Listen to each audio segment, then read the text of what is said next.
Welcome to part 2 of our Mega Man Zero and ZX Legacy Collection preview. In this part, we'll be talking about the collection specific features, like ZChaser mode, the music player, gallery, and the casual modes. Let's rock! So one of my favorite things about Mega Man Zero and ZX Legacy Collection is the quality of life improvements to help with the difficulty of the game. It's no secret that, especially the Zero games, are pretty darn difficult, especially if you're a newcomer to the Mega Man series. And not to mention, they have some weird quirks about it too, like in Mega Man Zero 1, if you get a game over after losing all your lives, you start the game again with 0 lives. Yeah, you have to grind to actually keep up your life count. It doesn't reset. But that's where the new Save Assist mode comes in handy. This mode essentially puts a bunch of save points everywhere as predetermined checkpoints. The cool thing about Save Assist is that if you touch one and then you die, you get sent back to the Save Assist point with no lives lost, and you get your health completely refilled, meaning that dying no longer affects your rank because technically you didn't die. You just loaded a save state, and that's literally what Save Assist is. It's just a save state, except it also heals you too. This way, you can keep the original difficulty of the games while not worrying about being punished for dying. Because if you want all those cool EX skills and forms, you're gonna have to keep your rank up, and that's easier said than done. But Save Assist mode helps a lot with that. It really is a nice compromise between keeping things fair difficulty wise while eliminating the need for extra lives. A game mechanic that at this point is getting a bit outdated now. Is there a specific boss or a section of the stage that you want to practice without having to get sent back all the way and traversing everything again? Save Assist is for you. It's definitely my favorite part of this collection. Oh, and if you have Save Assist turned on, you can load a Save Assist point from the main menu of the games. Think of it like a quick save in those times that you are on the go or otherwise have to put the game down for a bit. You can come right back to where you were in the stage without having to load a manual save. Pretty neat. But if you are still struggling to beat the games and you want to take things a step further, well, that's what Casual Scenario Mode is for. This is a completely separate mode from the normal modes of the games.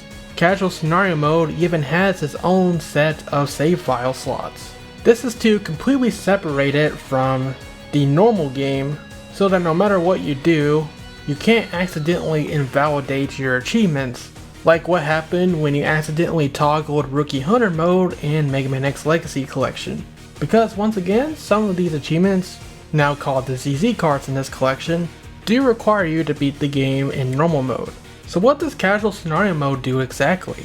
Basically, it puts you at full power, and it also makes it to where you will not die automatically by spikes, you just take damage, or in the case of the ZX games, you won't die by falling into a pit. Beyond that, what this mode does differs from game to game, so here's the full list. In Mega Man Zero 1, Casual Scenario will give you all the Cyber Elves, and you even have all the Cyber Elf buffs right from the beginning, so you don't even have to use those. All the weapon skills will already be upgraded to the max, and you'll have all 4 sub-tanks. In Mega Man Zero 2, you'll get all the Cyber Elves, all the buffs, all weapon skills, the ultimate form is already unlocked, and all 4 sub-tanks once again. In Mega Man Zero 3, you'll have all Cyber Elves, all buffs, all the secret discs will already be collected and analyzed, meaning you'll also get all the head and foot parts that doesn't require beating a boss, and the 2 sub-tanks that doesn't require an elf. Mega Man Zero 4 is a bit different, so in this version of Casual Scenario Mode, you'll have all the head, body, and foot parts right from the beginning, your Cyber Elf will be at the maximum level, and you also get the 2 sub-tanks. Now the ZX games are a lot different in terms of Casual Scenario Mode. In the original DS versions of these games, ZX1 had an easy mode, and ZX Advent had a beginner mode. Well, this time rather than include them in the main game, they have locked the easy and beginner modes behind Casual Scenario Mode. As far as I can tell, by enabling Casual Scenario, both games play out exactly like their original easy mode. You don't die to spikes, you don't die to pits, you have more defense, and you do more damage. Also, just like in the original ZX Advent beginner mode, you have some tutorials in the beginning stages teaching you how to jump and shoot, homing shot, and all that good stuff. That's about it though. As the name implies, casual scenario mode is literally designed to allow you to power through the game, and as Capcom says themselves, enjoy the story. Which makes sense since, as I said, these games have a very strong narrative. Even though ZXs can get a little wacky sometimes, but hey. Then we have the smattering of other different features in this collection. There's the ZZ Cards achievements, which just like an X Legacy collection with their Hunter medals, they have implemented the trophy system into the game itself, which is a nice bonus for Switch users. By completing certain tasks, you will unlock these ZZ Card achievements, which in turn unlock the bonus cards for Mega Man 03, 100 bonus cards in all, which matches up with how many bonus cards there was for the game before, just like in the DS collection, so as they carry that over, you can still use all your e-reader abilities as you did before. Once you unlock them, that is, but hey, that's part of the fun. And I wouldn't worry about the achievements themselves. Most of these are actually very doable and even easy. Platinuming this game shouldn't be difficult at all. The worst of the achievements is probably the one where you have to keep up your A rank in 01 long enough to see Leviathan's EX attack. But you can also do it in casual scenario mode, so that makes it significantly easier. There's some other little cute ones, like listening to all of Andrew's monologues in 01, and many others that you'll probably do by simply playing. Otherwise, this works just like the 100 medals in X Legacy collection, except, of course, you'll unlock the bonus cards for 03, which is a nice reward for doing all of it. The music player returns once again, allowing you to listen to the soundtracks of all 6 games in full, including those Japanese songs that I mentioned before. Now, unfortunately, there's no ZX Tunes or any of those other Inti Creates remastered track albums here. I know some people were wondering about that, but nope, none of that here. But you do have the brand new remixes and songs specifically made for the collection also included in the music player. A new addition to the music player is the My Music feature.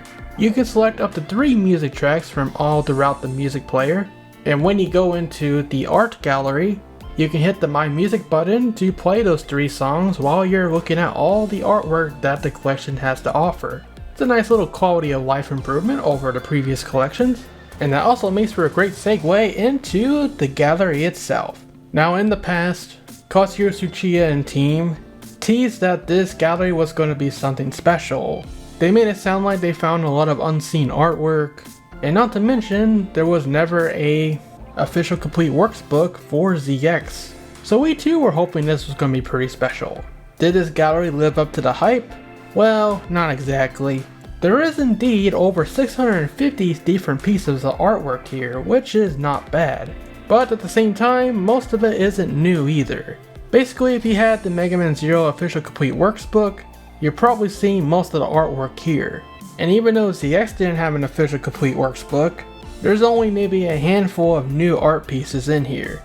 Though if you don't keep up with that stuff, you will find some really nice artwork in there that were kind of new to me at least. So if you're into seeing all of the artwork and everything, it is a real treat to look through it all. Just don't expect anything new, and certainly do not expect any mysterious teases at the next Mega Man game.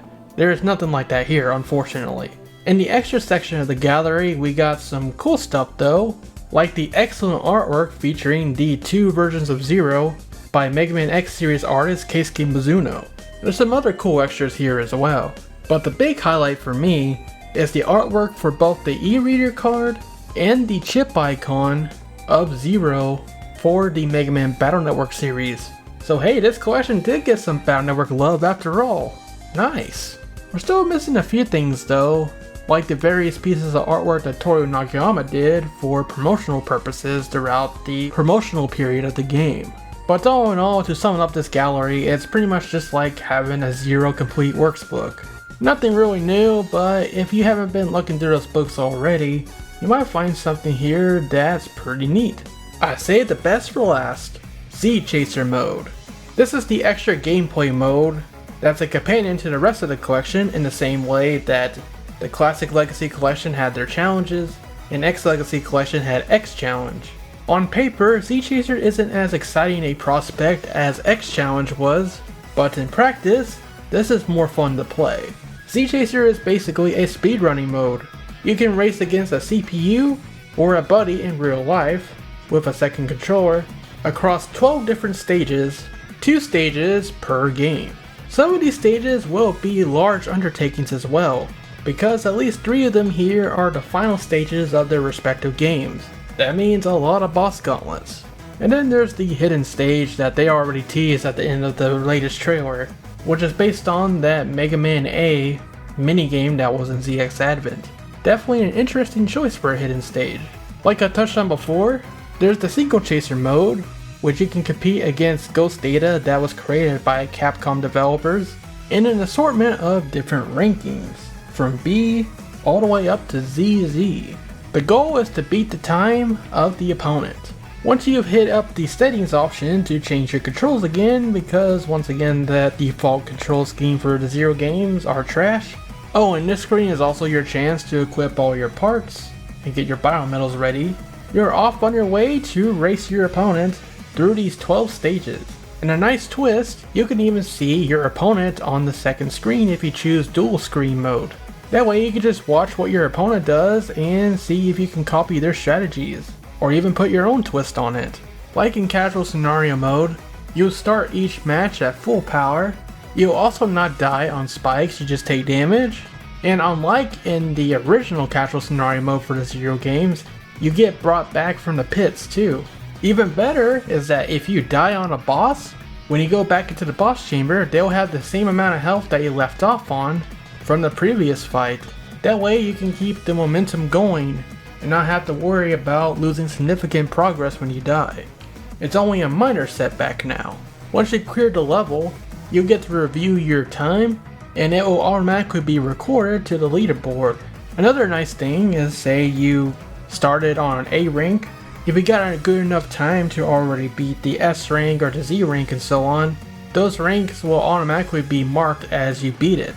That way you don't have to play through the different ranks manually if you're already good enough to beat them. That's pretty cool. As for the P option on the screen, that lets you race against your personal best time. As they say, your greatest rival is yourself. And speaking of rivals, you can also play with a friend via local play with the Double Chaser mode. Hand your friend their controller and you can both race on the same screen. But then here comes kind of the problem of ZChaser. How many of us actually have someone in real life that's willing to race in the Zero or ZX games with us? Yeah, probably not many. And the unfortunate thing is, there is no online versus racing in this game, which is honestly a big missed opportunity, because if there was online versus, I think this ZChaser mode would be a lot more hyped than it actually is. It's really well executed and fun, but there's only so much entertainment you can get out of racing against computers and the best times on the leaderboards. Which, by the way, that's their answer to the whole online issue. In World Record Chaser mode, you can look up the leaderboards, find the best times that you want to compete against, and then set up a ZChaser match with the ghost data of that person. And this is also your way to kind of watch the replay of the world record holder and try to figure out their strats. But still, it's just not the same as racing someone live, having that bit of fun rivalry, and sometimes hilarious reactions when someone messes up. If only this thing had versus online, this mode would have been so cool. But without it, I think it's going to be one of those things that people get tired of after a little while. Except for the most hardcore speedrunners, of course. Which is unfortunate. Obviously, at the end of the day, the 6 games included in this collection are going to be the main attraction, but ZChaser really did have potential to be something more. At least it's fun, I'll say that.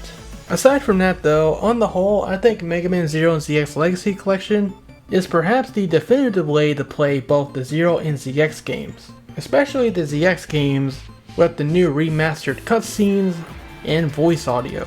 Of course, it's not perfect.